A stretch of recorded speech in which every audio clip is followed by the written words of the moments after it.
आउज़ुबिल्लाहि मिनश्शैतानिर्रजीम बिस्मिल्लाहिर्रहमानिर्रहीम अल्लाहुम्मा सल्लि अला सय्यिदिना व मौलाना मुहम्मदिन व अला आलि सय्यिदिना व मौलाना मुहम्मदिन व बारिक व सल्लिम अल्लाहुम्मा रब्बी ज़िदनी इल्मा रब्बी ज़िदनी इल्मा रब्बी ज़िदनी अमला। मेरी एक बहन ने लाहौर से सवाल किया कि साईं महबूब पीर बताएं कुन फयकून की मंजिल क्या है और बंदा इस पर कब पहुंचता है। तो कुन फयकून कुरान मजीद की सूरत जो कल्बुल कुरान यानी कुरान का दिल है, जिसको सूरह यासीन कहा जाता है, उसकी ये आखिरी आया मुबारक है कुन फयकून वाली, कि अल्लाह जब किसी चीज का इरादा फरमाता है तो अल्लाह फरमाता है हो जा, तो वो हो जाती है। तमाम तर इख्तियारात अल्लाह ताला के पास है। ये कुरान मजीद की आया मुबारक है। अब इसकी तफसीर में लिखा गया है कि अल्लाह ताला जिस बंदे पर मेहरबान हो जाए, यानी कि अपने अंबिया और औलिया, तो अल्लाह उसको कुन फयकून की शान अता फरमा देता है। जैसा कि अंबिया मौजज़ात दिखाते थे, जैसा मशहूर मौजज़ात हजरत ईसा मसीह अलैहिस्सलाम के, कि वो परिंदों को फूंक, मिट्टी के परिंदों को फूंक मारते थे और वो उसमें जान आ जाती थी, रूह आ जाती थी और वह जिंदा हो जाते थे। मुर्दों को हाथ लगाकर या बोलकर जिंदा कर देते थे और ज़मीन और आसमान के तमाम इख्तियारात रखते थे। ये आपने इंजील में खुद फरमाया। हज़रत ईसा ने जब समंदर में दरिया में आपकी कश्ती जा रही थी और आप आराम कर रहे थे और कश्ती डूबने लगी और हज़रत ईसा उठे और ऐसे हाथ का इशारा किया, वो सारा समुंदर का पानी थम गया और हज़रत ईसा ने तब फरमाया कि मैं ज़मीन और आसमान का इख्तियार मुझे अल्लाह ने अता फरमाया है। ये कुन फयकून का इख्तियार है। हो जा तो हो गया, जिसे हम अपनी जुबान में कह लें। अल्लाह अपने उस महबूब बंदे को मुश्किल कुशा बना देता है, हाजत रवा बना देता है। जिसको इकबाल के शेर में ऐसे कह लें कि मोहम्मद से वफा तूने तो हम तेरे हैं, फिर ये जहान चीज क्या है लोहो कलम भी तेरे हैं। अल्लाह हर चीज उस बंदे को अता, लोहो कलम कुन फयकून के इरादे वाला अल्लाह उस बंदे को अता कर देता है। पर जो जनाब मोहम्मद रसूलुल्लाह की गुलामी करता है, उनसे मोहब्बत करता है, तो ये है कुन फयकून, यानी बंदा मुश्किल कुशा अल्लाह की अता से बन जाए, अल्लाह जिस पर मेहरबान हो जाए, जैसे नबियों को और खसूसन हमारे नबी जनाब मोहम्मद रसूलुल्लाह इमामुल अंबिया सल्लल्लाहु अलैहि वसल्लम को यह मर्तबा अल्लाह ने अता फरमाया कि वो जिस चीज का इरादा भी फरमाते थे वो हो जाती थी।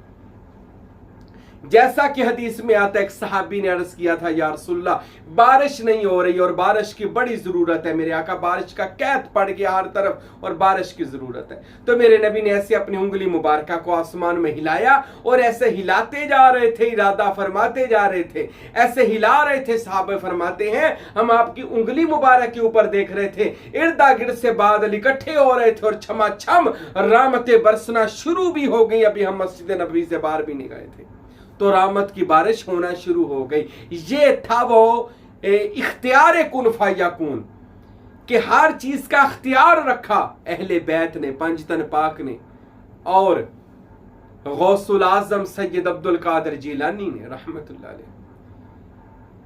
तो इस तरह कुन फयकून की ये मंजिल अल्लाह ता फरमाता है अपने सालिहीन बंदों को, कि वो जो कहते हैं जुबान भी नहीं हिलाते, इरादे करते हैं, तो खुदा बंदे से खुद पूछे बता तेरी रजा क्या है। अल्लाह उस बंदे से पूछकर फिर वो काम करते हैं, यानी अल्लाह बंदे को वो मर्तबा अता फरमा देते हैं। अल्लाह जिस बंदे को ये शान यानी कुन फयकून का इख्तियार अता कर देते हैं। अब इस कुन फयकून को हासिल अगर आप करना चाहते हैं तो इसके 3 तरीके हैं।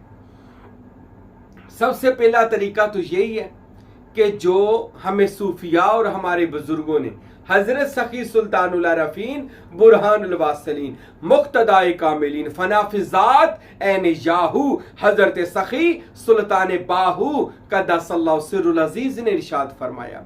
सुल्तान बाहू फरमाते हैं जो तालिबे सादक चाहता है उसको कुन फयकून से खैरात मिले और उसको ये मर्तबा कुन फयकून मिल जाए और वह खुदा की हुवियत में फना हो जाए। उस तालिबे सादक को चाहिए अपने लतीफ़ा नफ्सी को अपने कंट्रोल में कर ले। यानी नफस के मुकाम पर, यानी अपनी नाफ के मुकाम पर, जिस जहां पर लतीफ़ा नफ्सिया, इसमें अल्लाह ज़ात नूर से तहरीर करे और इसको अपने काबू में करे। फिर लतीफ़ा कल्बी करे, दिल को काबू करे और दिल पर इसमें अल्लाह ज़ात का तसव्वुर और ख्याल करे। फिर रूह को जिंदा करे, सिर्री को मुकाम को बेदार करे, इसके बाद मुकाम खफी को बेदार करे और उसके बाद मुकाम अख्फा और अना, यानी इन सातों लताइफ को बेदार करेगा तो अल्लाह रब्बुल इज्जत उसकी जुबान को अपने कुन का तर्जुमान बना देगा। क्यों? वो बंदा अल्लाह की जात में चल फना होना शुरू हो गया। और हदीस शरीफ में आता है, बुखारी शरीफ की हदीस है, मेरे और आपके महबूब ने इरशाद फरमाया, जो बंदा अल्लाह का कुर्ब पाले, ये कुर्ब की मैंने मनाज़िलें बता दी हैं, कुर्ब की कुछ शर्तें और सीढ़ियां होती हैं, फना फिल शेख, फना फिल रसूल, फना फिल्लाह और बका बिल्लाह, ये सीढ़ियां होती हैं। और इससे जब बंदा ऊपर जाता है तो फिर कहीं जाकर बंदे को वो मुकाम मिलता है जिसको खुदा का कुर्ब कहा जाता है। हदीस से रसूल में आया, जो बंदा खुदा का कुर्ब पा लेता है अल्लाह उसकी जुबान बन जाता है, यानी वो बोलता खुद है पर उसकी जुबान में अल्लाह की पावर होती है। उसकी आंखें अल्लाह बन जाता है, उसके कानों में अल्लाह का नूर, उसके हाथों में अल्लाह का, उसका चलना, हर चीज अल्लाह की हो जाती है। अल्लाह फरमाते हैं जिन पाँव से अल्लाह उसके पाँव बन जाता है, अल्लाह उसके हाथ बन जाता है। यानी ये बनने का मतलब ये है कि उसकी जुबान फिर वो जो कहेगा, जो देखेगा, जो सुनेगा वो अल्लाह की पावर से होगा, अल्लाह की मदद और इख्तियार कुन फयकून से होगा। तो जब सातों लताइफ बेदार होंगे तो फिर तो बंदा जो कहेगा होना शुरू हो जाएगा। ये सुल्तानुल आरफीन ने फरमाया। अब हम इससे नीचे आते हैं। अगर आप चाहते हैं कि कुन फयकून का मर्तबा मिले तो ये भी हमें औलिया ने बताया है। फकीर हजरत फकीर नूर मोहम्मद सरवरी कादरी साहब इरफान, कि जिन्होंने इरफान किताब मेरे दादा मुर्शिद ने लिखी, जो इरफान उर्दू में नेट पर मौजूद है, उसमें आपने ये मुकम्मल बातें लिखी हुई हैं जो मैं आपको बताता हूँ। तो साहब इरफान ने फरमाया कि कोई तालिब सादक सच्चे दिल के साथ अपने मुर्शद को याद करके रोजाना अपनी जुबान पर इसमें मोहम्मद और इसमें अल्लाह ज़ात नक्श करे, नूर की कलम से, सिर्फ ख्याल से अगर नक्श करता है तो आहिस्ता आहिस्ता उसकी जुबान के गुनाह माफ हो जाते हैं। उस जुबान के अंदर एक ऐसी नूरी जुबान लग जाती है जो इसमें अल्लाह ज़ात की पावर से पैदा होती है। फिर वो जो कहेगी होना शुरू हो जाएगा। जब आप तसव्वुर के बैठा करें ना मश्क़ वजूदिया में, जुबान पर लाजमी इसमें अल्लाह ज़ात का तसव्वुर किया करें, इसमें मोहम्मद का तसव्वुर किया करें, इसमें अल्लाह का तसव्वुर किया करें। अपने शेख को याद करने के बाद, उनका तसव्वुर करने के बाद, ये दूसरा तरीका। और उतनी देर तक करते रहें जब तक हो नहीं जाती जुबान कुन फयकून की तर्जुमान। ये आपने इसमें मोहम्मद इसमें अल्लाह ज़ात करते रहना है जुबान पर। और कोशिश ये भी करनी है इस जुबान से झूठ नहीं बोलना, इस जुबान से गलत बात नहीं करनी, चुगली और गीबत खोरी से इस जुबान को, गंदी बातों से इस जुबान को रोक लेना है। जब भी बोले अल्लाह का नाम बोले या अच्छी बात बोले, माशरे को अच्छी करने वाली बात बोले। तीसरा जो तरीका है वो है अल्लाह और उसके रसूल और औलिया की मेहरबानी। किसी पर अगर अल्लाह मेहरबान हो जाए, रसूल अल्लाह मेहरबान हो जाए और अल्लाह का कोई वली मेहरबान हो जाए तो उसको वो बख्श देता है कि जा, तू जो कहेगा अल्लाह पूरी कर दिया करेगा। कि तू वो जो भी मुरीद अपने मुर्शिद की बात की लाज रखता है ना, अपने मुर्शिद की हर ख्वाहिश को और मुर्शिद की ताबेदारी करता है और उसकी खिदमत करता है, तो वो खुश होकर ना फिर कहता है कि जा, तू जो हमने कहा तूने पूरा किया, अब जो तू कहेगा अल्लाह पूरा करेगा। फिर वो मुर्शद उससे खुश होकर ये दुआ देता है। मगर बहुत कम मरीद ऐसे मिलते हैं जो ये कहते हो कि जी हम मुर्शद को राजी रखेंगे। आजकल तो मुर्शद को फरार मरीद लभदे ने, कहते पीर विच हो भाई ना, बस इस अमल्ला करी जाइए, सानू होर कोई शय नहीं चाहिए। हम तो बहुत ऊपर पहुंच गए। एक मरीद तो यहाँ तक मुझे कहता, और जी असी तो बहुत ऊपर चले गए हैं, हुण ते पीर साहब तो बहुत थले रह गए ने, असी तो लाहू तो लामकां च पहुंच गए हुए हैं। तो मैं उस पे हंस रहा था, कितना बेवकूफ बंदा। और बेवकूफा तू कहां पे पहुंच गया है? मैं तुझे बताऊं तू कहां पे पहुंचा है। हजरत फकीर नूर मोहम्मद सरवरी कादरी साहब इरफान फरमाते हैं कि एक बंदा प्रवास कर रहा था। वो प्रवास करता हुआ अर्श पे पहुंचा। उसने फर्श पे देखा, उसका मुर्शिद उसके हुजरे में, अपने यानी हुजरे में बैठा हुआ था। उसने अर्श से हुजरे में देखा कि यार, और दिल में दलील आई कि मैं लहूतो लामकान की प्रवास कर रहा हूं और मुर्शिद तो अपने हुजरे में बैठा हुआ है, तो मेरी परवास देखो कैसी है। मैं तो मुर्शिद से भी ऊपर हूं, मुर्शिद तो बड़ा थले रह गया। तो फकीर नूर मोहम्मद सरवरी कादरी फरमाते हैं, जब उसके दिल में ये बात आई तो मुर्शिद ने इशारा किया, उसको उतार लिया। वो वापस अपने मुकाम में आकर पहुंचा। उसके मुर्शिद ने कहा, क्या सोच रहे थे कि तू इतने अरूज पर गया है, बुलंदी पर गया और हम अपने हुजरे में बैठे हैं। और मेरे मरीद, तू जब उस मुकाम पे जाने लगा था ना, तेरे बातन को हमने रख लिया था, तेरी रूह को हमने रख लिया था और अपनी रूह और बातनी वजूद तुझ में डाल दिया था ताकि तू लहूतो लामका की परवास कर सके। हम जमीन पर बैठे भी उस जहान में थे और तू उस जहान पर रहकर जमीन वालों के लिए सोच रहा था, अपने मुर्शिद के लिए सोच रहा था। बदबख्ता, तेरा बातन अपना नहीं था। अरे तेरा बातन तेरे मुर्शिद का था और मुर्शिद का बातन अपना नहीं होता। ये रसूल अल्लाह का, रसूल के अल्लाह का बातन होता है। ये तो इसमें जात का बातन होता है। अरे हमने तो तुझको अपना बातनी वजूद दिया था, जा जाके सैर करके आ, और तू तकब्बुर में आ गया और गुरूर में आकर मुझे क्या सोचने लग गया कि मैं नीचे रह गया और तू इसमें हूं में चला गया। अरे तेरी क्या हैसियत थी, ले मैं तुझसे तेरा बातन, अपना बातन लेता हूं, अब तेरा गंदा बातन तुझको देता हूं जो मैंने मरीद करके तुझे कबूल किया हुआ था, तेरे गंद को अपने अंदर रखा हुआ था और अपने नूर को तेरे अंदर भरा हुआ था। ले अपना गंद संभाल। और उसके मुर्शिद ने उसका बातनी जो वजूद था यानी मरीदी वापस तोड़ दी और कहा, अब परवास करके देख। अब वो परवास करे तो परवाज ना हो, अब वो उससे उड़ा ना जाए, उससे इसमें जात ना किया जाए, वो उसको कोई भी काम में कामयाबी ना हो। अब कदमों में गिरकर कहता है, मुर्शिद मुझे माफ कर दे, मैं गलती पर था। मुर्शिद ने कहा, नहीं नहीं, अब तू भुगत कि जिसको तू कह रहा था कि मैं जी लहूतो लामका का शाहबाज बन गया हूं। मेरे भाइयों, याद रखें, किसी भी मर्तबे पर चले जाएं, सुल्तान उल आरफीन ने फरमाया 36 हरबे ऐसे हैं।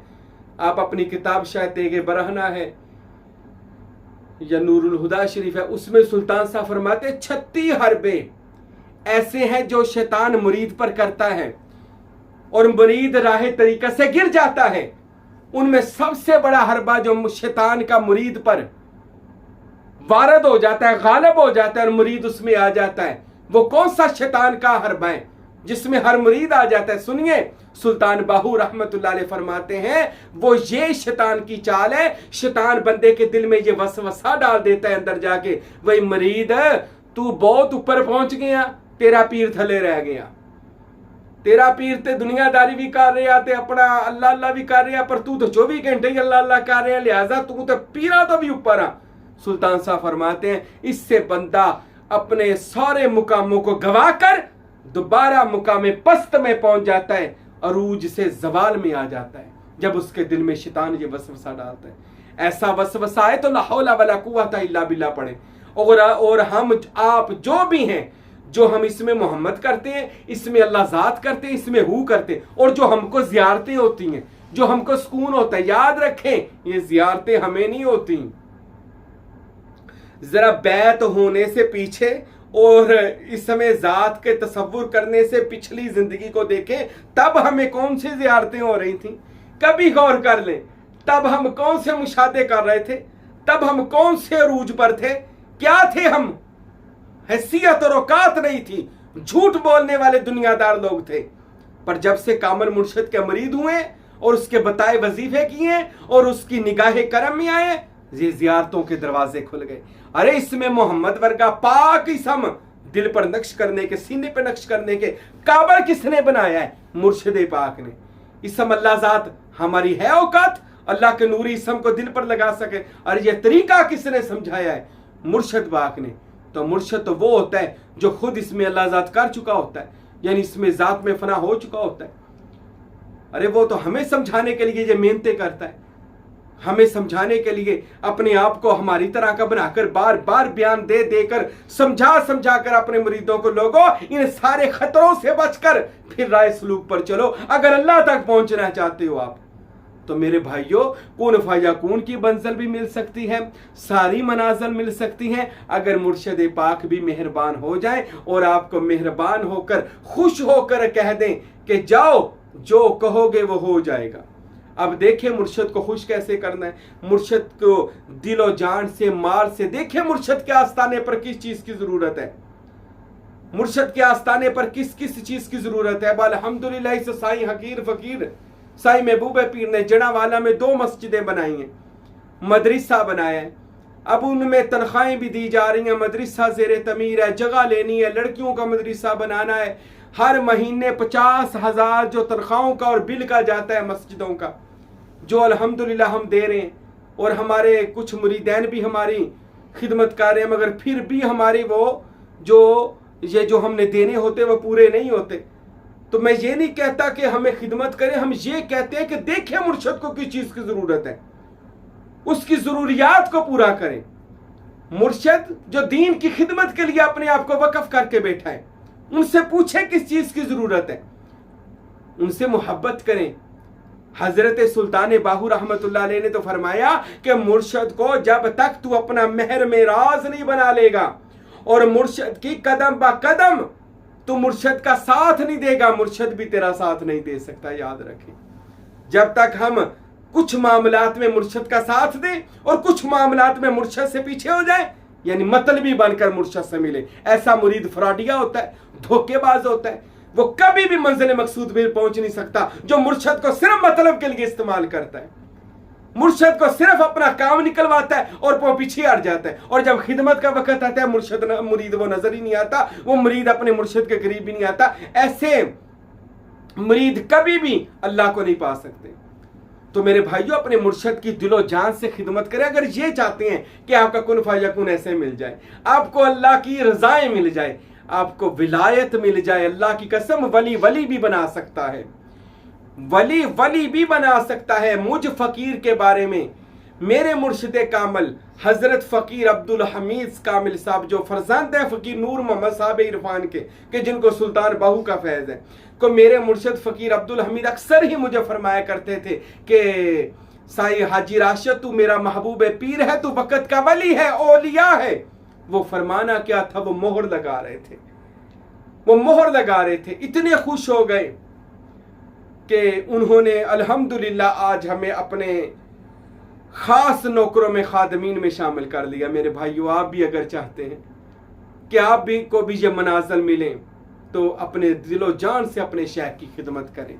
अल्लाह हम सब को अपने अपने मुर्शिद की मोहब्बत और खिदमत की तौफीक अता फरमाए। वमा अलैना इल्लल बलागुल मुबीन।